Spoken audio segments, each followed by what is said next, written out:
Hari ni juga tuan-tuan saya nak sebut dengan tuan-tuan juga tentang hakikat mengenal kepada syaitan itu. Kita kenal syaitan ni tuan-tuan.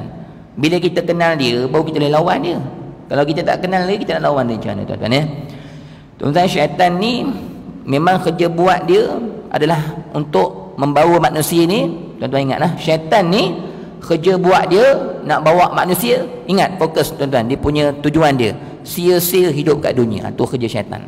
Sia-sia. Tuan-tuan dilahirkan oleh Allah untuk kenal Tuhan kan? Yang tu dia takkan bagi. Sia-sia.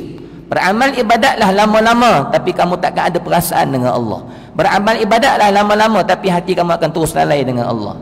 Syaitan tujuan dia supaya kita hidup dekat dunia ni sia-sia, rugi, menyesal di akhirat sama dengan dia. So itu kerja dia tuan-tuan ya. Jadi tuan-tuan tengok macam mana dia punya strategi untuk menghancurkan kita yang kat dalam ni tuan-tuan ya. Syaitan ni dia ada 5 perkara dia buat dengan tuan-tuan ya. Strategi dia ada 5 perkara. 3 yang ketiga mana ibadat, 2 yang di luar ibadat tuan-tuan ya. Jadi kita tahu dah kerja buat dia yang ni, kita kena usaha supaya jangan bagi kerja buat dia ni berjaya terlaksana atas diri kita masing-masing. Kalau tidak, kita penat hidup kat dunia sebagai hamba pada Allah Subhanahu Wa Taala. Penat, rugi tuan-tuan ya.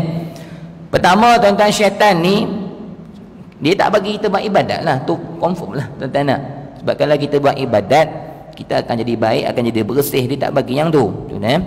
Pertama, ketika mana nak beramal ibadat, tuan-tuan akan buat, tuan-tuan, dia syaitan akan buat tuan-tuan rasa sangat malas. Malas. Sebab tu Nabi ajar kita doa supaya jangan malas. Allahumma inna na'udzubika minal hammi wal hazan wa na'udzubika minal ajzi wal kasal. Malas kita tuan-tuan, malas nak baca Quran, malas nak tahajud, malas nak semayang sunat, malas nak semayang lama-lama, habis semayang nak bangun cepat je, malas nak zikir. Malas ni syaitan punya kerja tuan-tuan ya. Dia tak akan izinkan tuan-tuan sebagai hamba untuk berhubung dengan Allah. Dia buat malas, dia buat berat tuan-tuan. Kita rasa berat nak beramal ibadat. Kalau semayang sunat pun kira nak cepat habis ya. Buat tapi dalam keadaan malas tuan-tuan ya. Itu kerja syaitan yang pertama. Dia akan buat kita bermalas dengan Allah untuk beramal ibadah kepada Allah. Berat. Nak puasa malas tuan-tuan gitu ha. Semua perkara dibuatkan jadi malas tuan-tuan. Bila dia telah buat kita malas dan kita layan malas tu, akhirnya ibadat kita dalam keadaan malas juga. Tuan-tuan jangan layan malas ni tuan-tuan ya. Kalau kita beramal ibadat dalam keadaan malas, lembek, tak bersungguh-sungguh, ni sifat munafik. Na'udzubillah. Kata Allah, wa idza qamu ila sholati qamu kusala.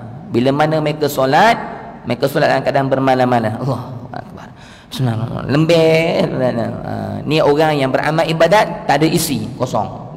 Buat malam-malam tu kita tak ada isi. Dah tu, kalau orang yang boleh berjaya lawan syaitan dengan sifat malas ni, syaitan datang lagi. Tuan-tuan nak, dia buat supaya kita beramal ibadat bukan kerana Allah. Ni kerja syaitan yang kedua. Dah beramal ibadat, dah bersungguh-sungguh, datang dah.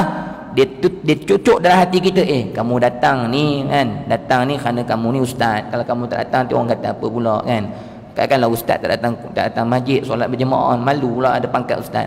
Kita datang ni kerana kita AJK masjid. Tuan-tuan, kita datang ni kerana kita orang kenal kita ni orang yang mengaji agama, berkuliah, takkan tak datang masjid tuan-tuan.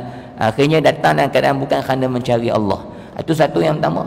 Yang kedua juga, syaitan kata apa? Kamu semayanglah duha banyak-banyak, kamu semayanglah ibadah banyak-banyak, sebab nanti rezeki kamu murah. Kamu amal ibadat banyak-banyak, nanti kehidupan kamu dekat dunia Allah bagi macam-macam.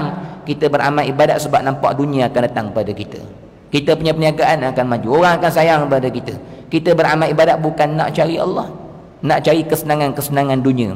Kamu semayang sunat duha, nanti rezeki kamu murah dan sebagainya. Kita rasa macam betul dah tu, padahal kita dalam tipu daya syaitan tu. Beramal ibadat mencari kepuasan nafsu dan dunia tuan-tuan kita. Jadi dia buat kita tak ikhlas. Yang ketiga dalam ibadat tuan-tuan, dia buat apa? Dah mana kita datang nak cari Allah, macam kita ahli tasawuf ni tuan-tuan, nak cari redha Allah, dan kita datang masjid surau ni, nak datang dengan kuliah nak dekat diri kepada Allah ni, betul dah niat kita. Dia buat macam mana pula?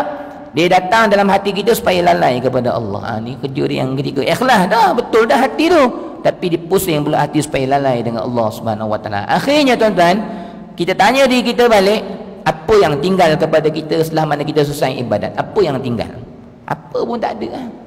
Dalam keadaan kita sudah ikhlas pun dia buat kita lalai. Akhirnya bagi salam, apa pun tak ada dalam jiwa kita, kosong tuan-tuan. Ni syaitan tu tepuk tangan dia. Sebab kita buat ibadat sia-sia, tak ada yang melekat kepada diri kita tuan-tuan. Lepas tu habis ibadat, luar daripada ibadat syaitan datang pula. Dia buat apa? Tuan-tuan, habis bagi salam semayang, bangun. Dalam keadaan luar ibadat dia buat apa? Dia tak akan benarkan hati tuan-tuan untuk ingat Allah. Dia buat tuan-tuan lalai terus. Lepas tu tuan-tuan, hati kita ni, kita nak kena lawan syaitan supaya ingat Allah banyak-banyak.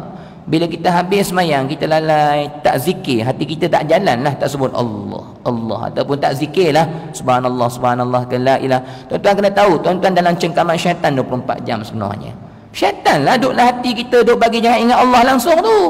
Yang kita habis selesai semayang, habis isyak ni kan, subuh esok baru ingat Allah balik.